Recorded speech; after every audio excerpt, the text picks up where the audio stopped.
Now, viewers, India has taken out the swift operation of evacuation and launched an Operation Sindhu, a mission aimed at ensuring the safety and evacuation of Indian nationals from Iran. The first evacuation flight carrying 110 Indian citizens landed in the national capital from Armenia today amid the escalating military conflict between Iran and Israel, while the other batch of students will be evacuated through Turkmenistan today. However, this is not the first time that the Indian government has stood to protect and evacuate its citizens from the unsafe situations.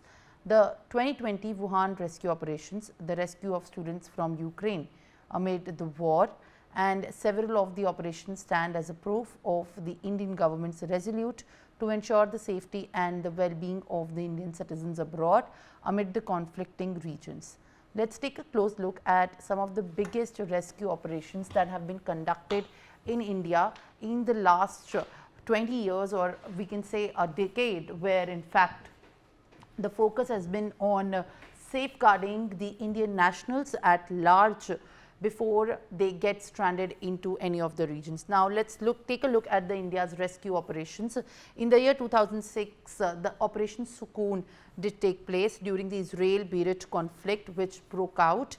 And in fact, after evacuation of 2,280 citizens from Indian and Nepali origin, the Indian government did offer in fact a very safe and the smooth process of the evacuation, while also it constituted of the Indian, Nepalese and Sri Lankan origin citizens that were stranded in the Beirut and Israel conflict. Then thereafter, 5 years later, Operation Safe Homecoming 2011 did take place amid the war in Libya, which was a civil war which had broken out. 15,400 Indians were rescued and safeguarded during the times of crisis while the civil war in Libya broke out.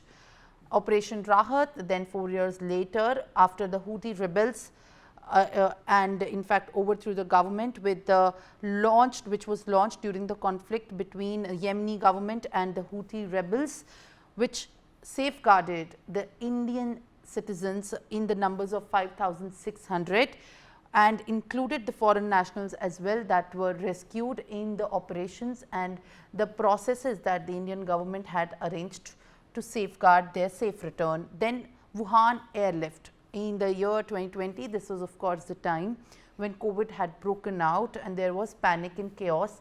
In the year 2020, during the time of the coronavirus, 637 plus Indian nationals and 7 Maldivians from Wuhan, which is the origin of the breakout of the COVID-19 SARS-CoV virus. And these were evacuated after the outbreak did take place and then finally in fact made it to the world. Then from 2020 to 2021, the Vande Bharat mission did take place, where the government brought back 6 million Indians from around the world during the COVID-19 pandemic. During the course of the outbreak, bringing back the stranded Indians from across the parts of the world, the Vande Bharat mission was one of them.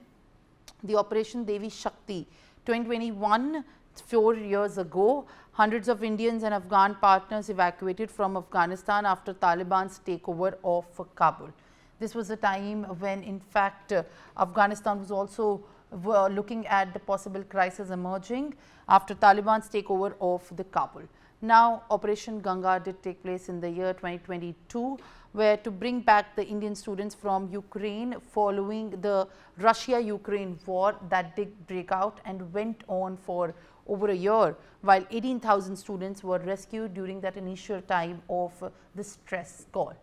Later on, after the year 2022, the Operation Kaveri 2023 did come place. Indian citizens evacuated from a civil conflict in the Sudan country, where 4,097 Indian citizens were rescued in the ongoing operations. And this is the time when we are looking at right now, when the Indians that have been stranded in Iran have been rescued so far, and even 110 students are also a part. For more such videos, subscribe to the Newsx YouTube channel, hit the bell icon.